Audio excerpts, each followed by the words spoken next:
Ricardo Uribe presenta Despertando los Sentidos, estilo de vida, gastronomía, viajes, vinos y mucho más. Un programa que nos muestra el arte del buen vivir de una manera práctica y sencilla. Esto es Despertando los Sentidos.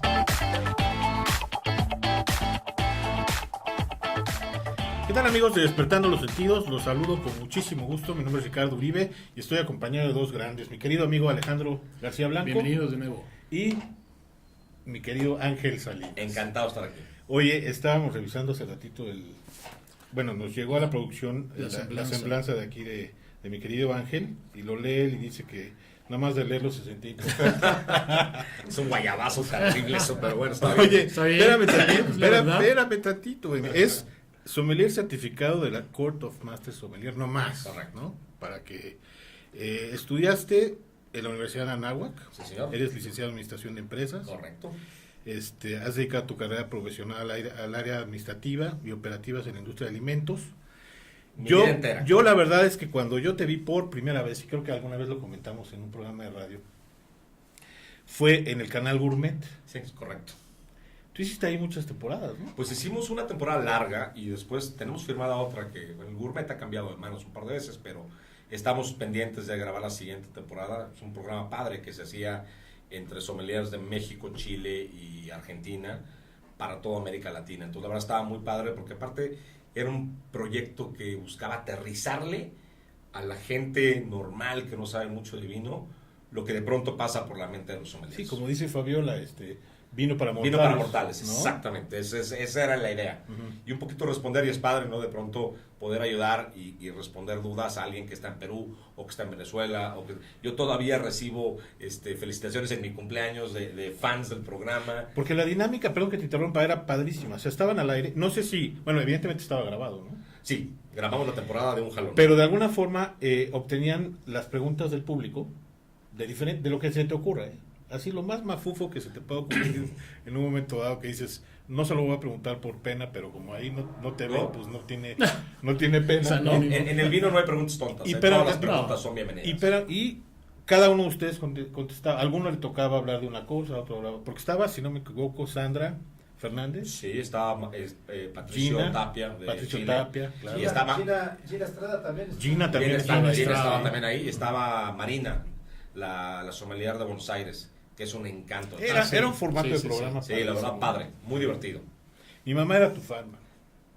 De verdad, Me da mucho gusto. de veras que ella le encantaba ver, bueno, la verdad es que ya estaba grande y no hacía muchas cosas, entonces veía la tele todo el día y el Gourmet Channel era su canal favorito. También es de los míos, ¿eh? Oye, dime una cosa, ¿en qué momento de tu vida decides que te vas a dedicar a esto del vino? Bueno, yo siempre quise ser cocinero. Dediqué desde niño mis veranos, mi mamá, para mantenernos entretenidos, hacía cursos de veranos para niños. Entonces yo empecé a cocinar muy chico y la verdad es que tengo que aceptarlo. Decidí que me iba a dedicar al mundo del vino cuando decidí que no tenía yo pasta de cocinero. La línea en la cocina no es para todo el mundo. Uh-huh. y aunque a mí me apasiona cocinar y creo que lo hago bien, no sirvo para la línea. Me cortaba, me quemaba, hacía corajes, me enojaba y siempre estuvo el otro lado. Siempre me gustó el vino. Mi papá fue un gran aficionado a los vinos, igual mi abuelo. Desde chico en mi casa se comió con vino. El vino siempre fue parte de mi vida y después aprendí a entenderlo como una parte de la gastronomía. Entonces un día dije, creo que los sartenes no son para mí. Oye, además estaba muy difícil, siendo hijo de quién eres. Oye, ese gastronómicamente es el hablando, tema. tú tienes un paladar privilegiado. La Pero verdad además, es que sí. además es hijo de la chef. Sí. La verdad es que sí. Carrillo. Es como cuando el hijo de Hugo Sánchez quiso ser delantero en Pumas, dices, no, mano, Sí, No claro. se puede. no se puede, Claro, ¿no? sí, O sí. cuando el hijo de Pelé quiso jugar fútbol, dices, híjole, segundas partes nunca fueron buenas y la verdad es que ni a los talones le llego yo a la chef Margarita. Entonces, mejor mi camino era este. Oye, yo no puedo dejar de preguntarte esto. Tienes un paladar privilegiado de una Gracias. gastronomía excepcional mexicana. ¿Cómo conceptualizas el vino mexicano para que maride con esa gastronomía? No te estoy hablando de Ensenada, de Aguascalientes, de ningún lado.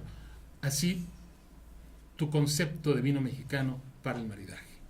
Fíjate que no es fácil.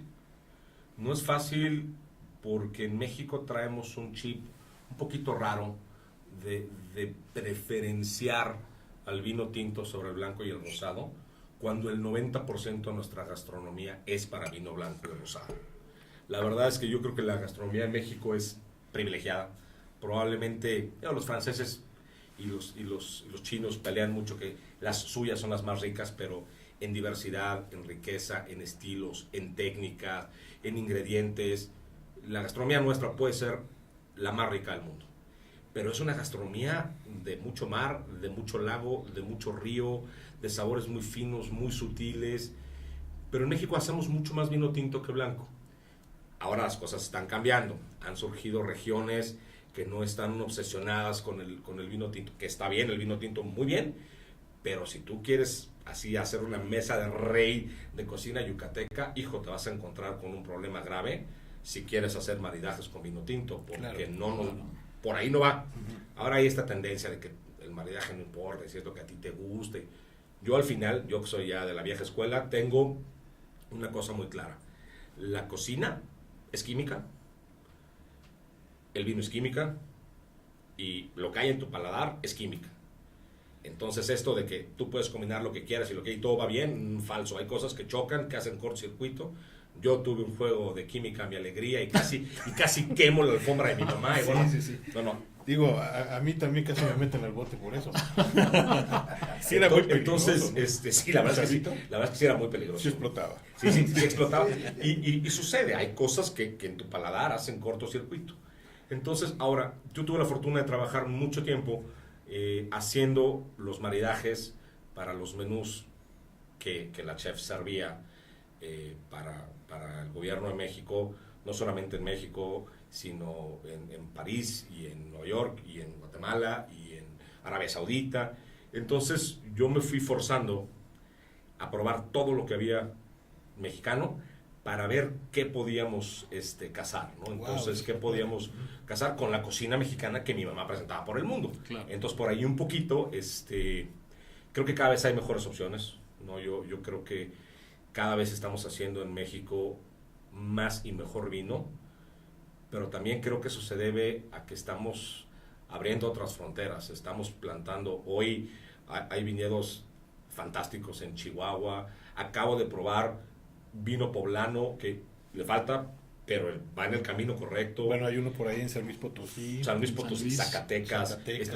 Y entonces vamos ampliando el espectro y yo creo que lo que hay que entender es, nosotros debemos dejar que naturalmente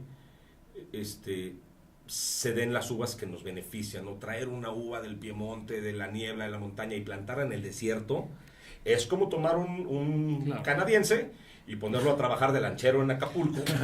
Después de 2 días tiene la espalda quemada. Claro. Bueno, a lo mejor ese sí se acostumbra, ¿no? Híjole, está difícil, ¿no? Pero es una cosa muy normal. Tú vas a Galicia y ves la oferta de vinos. Hay vino tinto, sí, claro. Pero el 70% 80% es blanco. Porque su cocina es toda de mar. Y lo mismo pasa cuando vas al sur de Francia. Entonces, las uvas obedecen al terroir, no a la demanda. Exactamente. Entonces, lo que nosotros tenemos que hacer, y hoy creo que hay proyectos, mira, hay un proyecto que se llama Solar Fortune, de un chico mexicano muy talentoso, que ellos invirtieron el patrimonio familiar en este proyecto de vino, y no en lo que el mercado estaba consumiendo. Hicieron lo que creo que deberían hacer todas las empresas, o todas las personas que quieren invertir en vino en México. Tomaron muestra de su suelo, tomaron muestra de su agua, y fueron a la Universidad de Davis y dijeron, a ver, esto es lo que hay en mi terreno. Claro. Esta es mi agua. Este es el reporte de los últimos 15 años del clima. Ese es el deber ser, ¿no? Es que así debe de ser. Y entonces le dijeron, ok, le hacen un análisis. Conciencia, ¿eh? Sí. Le hicieron un análisis y le dijeron, pues mira, vas a plantar Mourvedre, vas a plantar Syrah. Claro. Aparte de este clon en específico, no el que ya no es. Este es el clon que mejor se adapta a tu suelo, a tu agua. Y a la vuelta, porque este viñedo lo plantaron hace 10 años, 11, hoy van en la 4ª o 5ª cosecha y lo puedes ver. O sea, hueles el vino, lo pruebas y te das cuenta que esto va para arriba y va para arriba con todo. ¿Por qué? Porque no plantaron por capricho o porque Claro. esto es lo que hay, sino dijeron, si vamos a hacer las cosas, vamos a hacerlas bien. Vamos a hacerlas bien. Híjole. Bueno, tenemos un Retomemos. chorro de temas. No, Retomemos. muchísimas cosas. Quiero hablar de tus proyectos de Vinology, todo lo que estás haciendo tú con... y referirnos un poquito al evento este que hubo de vinos de California. California Al Grand Tasting del California Wine. recientemente, pero todo eso lo vemos después del corte, ¿va? Sí, señor. Va. Regresamos.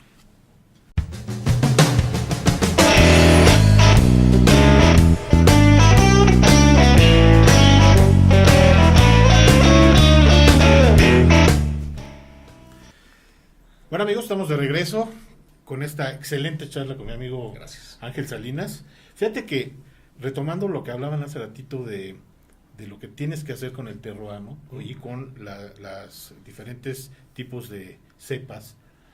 Ayer estuve invitado en una clase con Jesús Díez, Ok.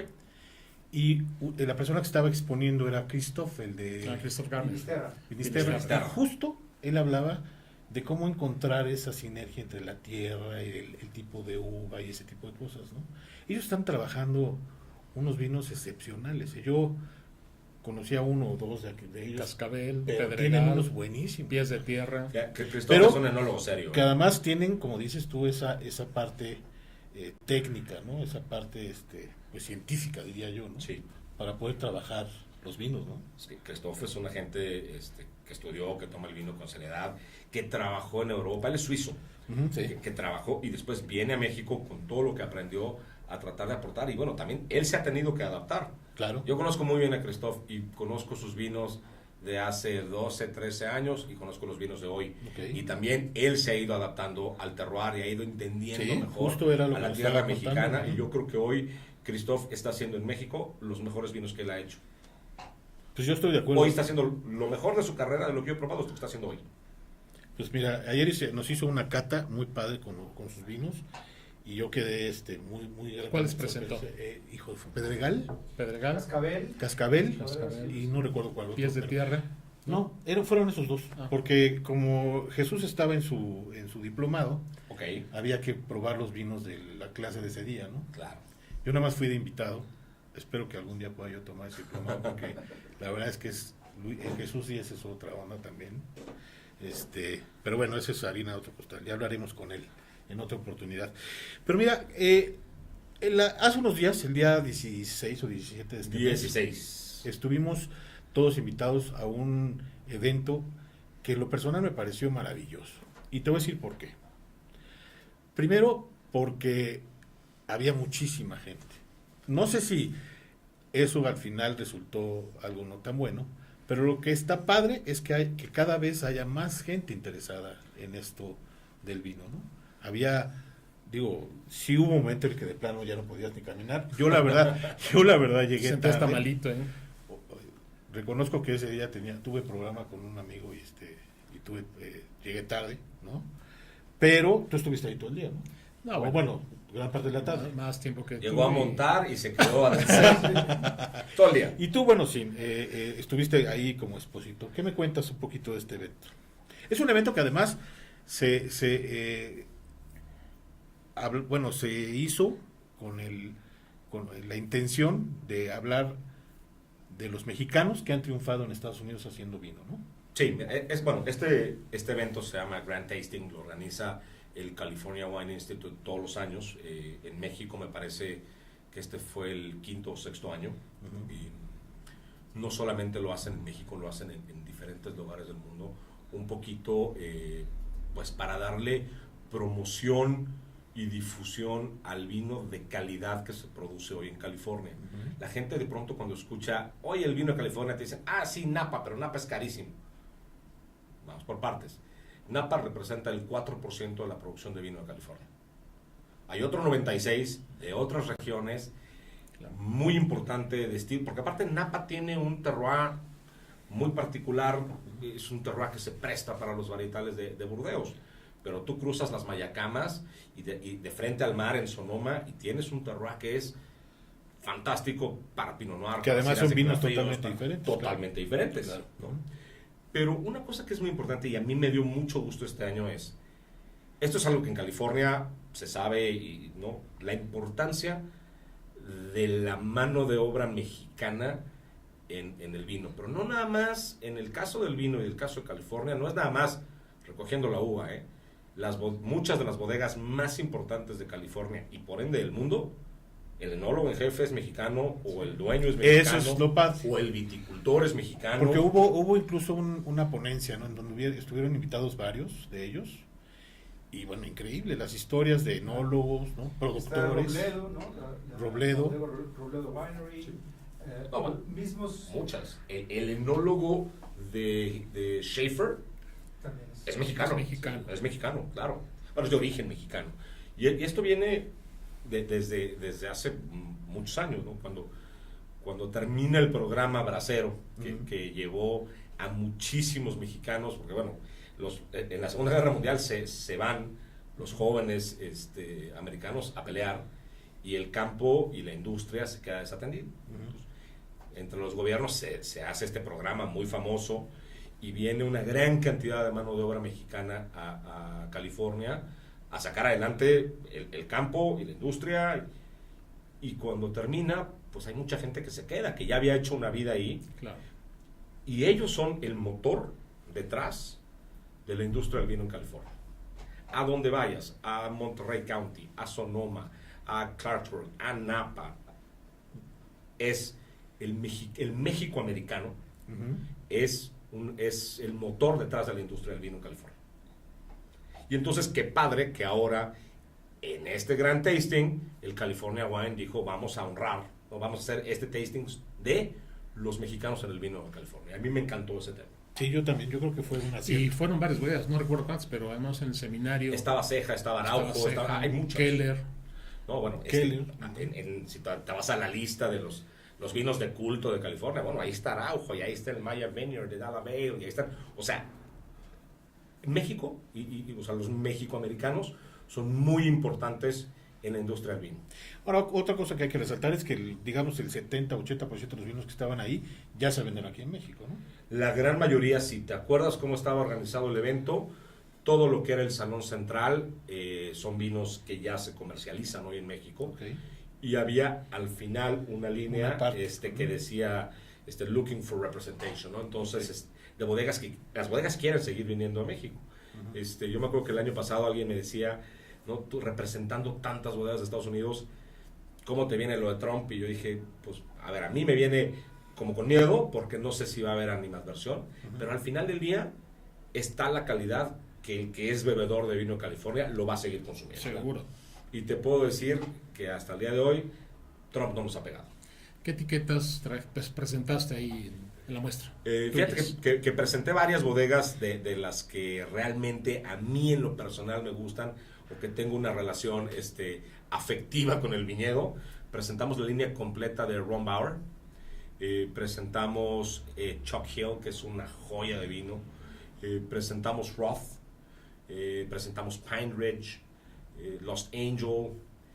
Tenemos 6 o 7 bodegas, y de cada bodega, que es lo que a mí me gusta cuando invitas, o sea, las bodegas te dicen, oye, quiero ir, voy, vente. Pero estaba ahí el director de Ron Bauer, y no vino ¿no? Como de pronto te puedes hacer en otras ferias de otras industrias, pues con el vino barato. No, trajo toda la línea completa, abrimos todas las botellas para que la gente pudiera probar todo.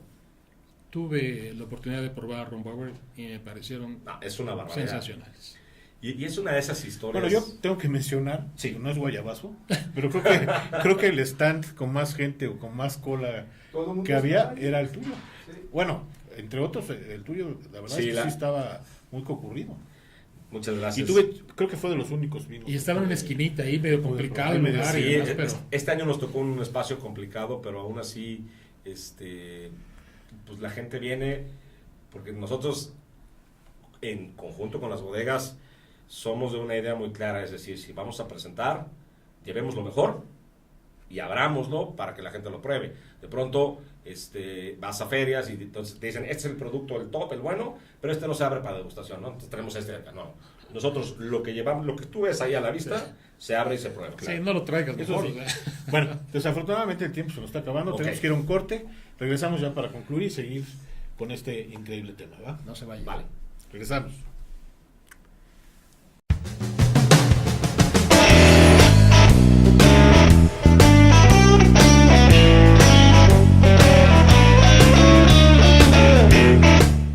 Listos, estamos de regreso aquí en Despertando los Sentidos. Les recuerdo que estamos grabando, estamos transmitiendo desde las instalaciones de Reprogramando TV, aquí en Mariano Escobedo 396.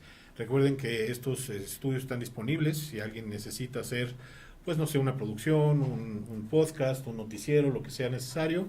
Pues están las puertas abiertas. Aquí es y donde. recibimos Muy bonito. gracias. Es tu casa y seguramente aquí te vamos a tener. Volveré. Seguramente.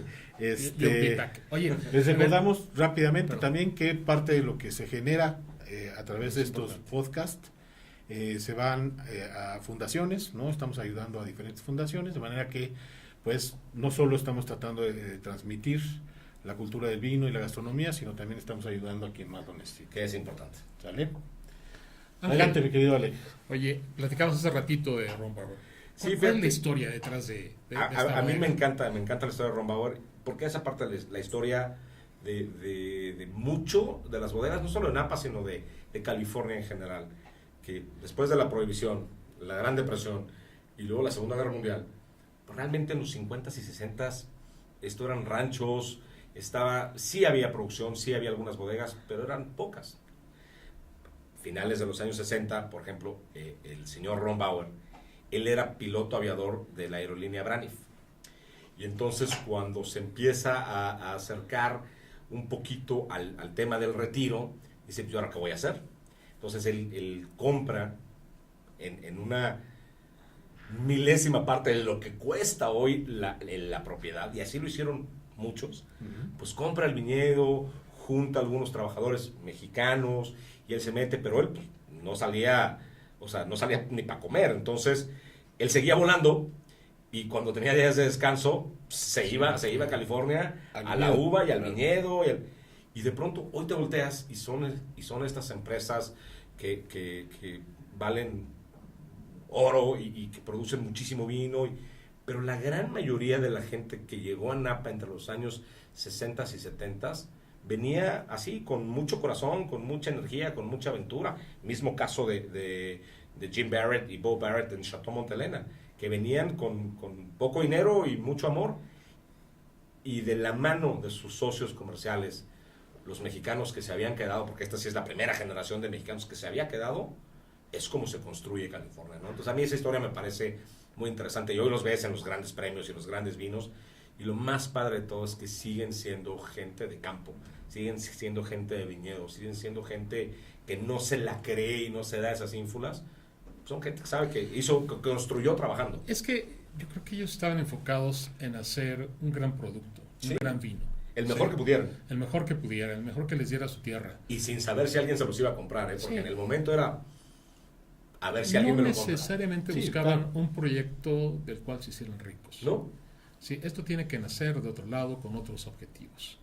¿Sí? Y ahorita bueno, puede que existan muchas bodegas que están buscando lo contrario. Ahora ha cambiado. Sí, ahora hay muchas bodegas, pero es gente que viene de fuera. Ahora vienen los grandes grupos, los grupos de corporativos de Wall Street, los chinos, los coreanos, que son ahora los que están queriendo comprar las bodegas ya hechas para convertirlas en negocio y no tanto construirlas de cero como se hizo todo en California. Oye, ¿de dónde es Ron Bauer? ¿De dónde es él? Él Sí. es tejano. Él es tejano. Él es tejano, él fue piloto aviador en el ejército, después trabaja en Braniff, y a él le tocaba la ruta a San Francisco. Entonces, en alguna vez que se queda, conoce Napa, la tierra era regalada. Entonces dice, pues, ¿sabes qué? Voy a comprar aquí. Me retiro acá, y entonces empiezo a generar un negocio para el día de mañana, y esa es la idea detrás de las bodegas, dejarle algo a mis hijos, porque el que quiere meterse al negocio del vino hoy, con la idea de que se va a hacer millonario, está equivocado. Tal vez si trabajas mucho y bien, puede ser que tus nietos. A lo mejor tus nietos iban a ver Exactamente, los ¿no? frutos, pero mientras no. Oye, dime una cosa, tú, Sí. ¿Cómo es que que llegas a Napa? O sea, ¿en qué momento te interesas en distribuir vinos de Estados Unidos? Fíjate que yo tuve la fortuna hace algunos años de, por azares del destino, vivir en Los Cabos. Yo viví 8 años en San José del Cabo. Okay. Y yo, siendo orgulloso chilango, realmente tenía poco conocimiento de lo que sucedía en California. Tenía, como sucede aquí, mucho más conocimiento de lo que estaba pasando en Francia, en Italia, en España, pero poco de lo que pasaba allá, y me llevé a una sorpresa. Empecé a probar y a conocer, y un día, en la primera vacación que tuve, dije, boleto de avión, solito, boleto de avión, renté un coche y a recorrer viñedos. Y me enamoré, y ahora vuelvo cada vez que puedo, y finalmente, a la vuelta de esto fue hace 15 años, ya hice grandes amistades con la gente de bodegas, y la verdad es que, bueno, pues hoy somos orgullosos promotores de un producto que yo creo que es de gran calidad. Mira. Oye, comentábamos hace rato, otra de tus grandes etiquetas es Montelena. Montelena, pues es un clásico, ¿no? Es el vino, es el gran referente de la gente que no conoce nada de Napa, conoce la historia de Montelena, ¿no? Esta famosa cata de París en 1976. Yo creo que es la referencia más importante, ¿no? Sí, porque fue la primera vez que Francia recibió una sacudida en el mundo del vino. Totalmente, hasta en una película, la verdad. Bueno, hay varias películas y hay libros que se han escrito de esto, pero bueno, pues imagínate tú una cata ciega en Francia con grandes vinos de Francia y las mejores narices, todos franceses. Sí, claro. Y catan a ciegas y gana Chateau Montelena. No, entonces, y en los tintos gana Stags Leap. Y ahí estaba Mouton, y aparte los catadores, ¿no? Estaba el head sommelier de la Tour d'Orgeon, estaba uno de los dueños de Romanée Conti. No me quiero imaginar. No. Bueno, hasta diarrea les da de verdad. Estaba el presidente de la asociación de AOCs de Francia. Claro. O sea, eran las narices más privilegiadas que tenían los franceses. Y catan, y sorpresa, que gana California. Y lo peor, y aparte, lo peor es que la cata la organiza un inglés, ¿no? Entonces, sí. es la pisada total de los callos a los franceses. Claro. Por un lado los vinos gringos y por el otro lado el organizador fue un inglés. El inglés. Les llovió por todos lados. La verdad es que el que tenga oportunidad de probarlo lo debe hacer. Sí, Montelena, y aparte, a ver, ese era otro proyecto. Jim Barrett trabajaba en un banco en San Francisco, se retira, renuncia con la poca lana que tenía, se van él y su hijo, compran este viejo chateau, porque es una bodega muy vieja, pero abandonada después de los años de la prohibición, y empiezan, ellos dos hacían todo con 2 o 3 ayudantes mexicanos que tenían, y generan un vino increíble que hoy ya es una leyenda. Hoy la gente ya ve Montelena como una gran referencia. Está en el Smithsonian, está la botella. En el Smithsonian. Sí, señor, ahí está la botella. Sí. ¿No? Y bueno, siempre ha sido un tema con los franceses. El juicio de París. Se les va a poder quitar esa seguramente. Es una tremenda estaca eso. Es que la repitieron 10 años después y volvió a ganar. Claro. Sí. La han hecho 3 veces y nunca ganó Francia. Una cosa, para nuestro público, la mayor parte de nuestra audiencia es gente que está iniciando en esto del vino, ¿no? Entonces, ¿qué recomendación le darías a la gente para iniciarse en los vinos de Estados Unidos? Ay, que tengan mucha sed. ¿Por dónde crees? Mira, la verdad es que a los vinos de Estados Unidos, no quiero decir que a Mondavi porque no fue el único, pero a estos vinos le debemos el tema de que hoy sea tan fácil el identificar los vinos, ¿no? Antes de Mondavi y de este grupo de empresarios en los años 60, tú tomabas una botella de vino y no sabías que estabas tomando, ¿no? Ellos son los primeros que nos facilitan la existencia y nos ponen Chardonnay en la etiqueta, nos ponen Pinot Noir, nos ponen Pinot Grillo. Sí, toda la información. Toda la información, ¿no? Tú todavía hoy llegas a Francia, a ciertas regiones, y si no sabes de vino o no lees francés, no sabes qué es lo que te estás tomando, ¿no? Entonces, ellos hacen esto y ahora ya es algo que ya copia casi todo el mundo. Entonces, mira, yo te diría, lo más fácil es, primero, encuentra qué es lo que te gusta. Y empieza a probar. Y yo te diría, empieza por los vinos más sencillos. No quiero hablar de precios, ¿no? Pero sí empieza por lo más básico, de las uvas que tú ya sabes que a ti te gustan, o aventúrate y prueba algo diferente que no te has probado. Claro. Sal de tu zona de confort y empieza a probar. Y empieza de abajo para arriba. Y poco a poco ve escalando y solito va a llegar un punto en el que tú vas a decir, esto es exactamente lo que a mí me gusta. Lo que a mí me gusta. Sí. Mi querido Ángel, Alejandro, se acabó el tiempo. Amigo, un placer. Nada más nos queda suficiente para que nos compartas tus redes sociales y la gente te pueda seguir. Claro que sí, en Twitter estamos como @vinologymx y en Facebook estamos como Ángel Salinas C y Vinology México. ¿Tus vinos dónde los podemos conseguir? Afortunadamente muchos amigos queridos restauranteros han confiado en este proyecto. Vinology no vende vinos en tiendas, Entiendas. pero estamos en Loreta, en Eloís, en Sud 77, en Puyol, en Quintonil, por todos lados andamos. Bueno, Ay, pobremente. la verdad es que buenos amigos que confían en nosotros. La verdad es que no es porque sea nuestro cuate, pero tiene un portafolio increíble. Muchas gracias, amigo. Digo, para mí es un referente. Cada vez que necesito saber de vinos de Napa, pues siempre le echo un inbox para que me A sus órdenes, para lo que me necesiten, con todo me gusto. recomiende. Y bueno, pues esto fue todo. Les agradezco mucho que nos hayan visto. Recuerden que si les gustó, denle like. Aquí abajo van a poder poner sus comentarios. Y vamos a poner también las redes sociales, tanto de Alejandro, del programa, las mías y de mi querido Ángel. Muchas gracias, Ángel. Muchísimas gracias. Y esta es tu amigo. casa. Encantado. Seguramente, Un gustazo. Un placer. y seguramente te muchas tendremos gracias a aquí todos. muy seguido. Muchas Claro que sí, gracias. encantado. Nos vemos. Gracias.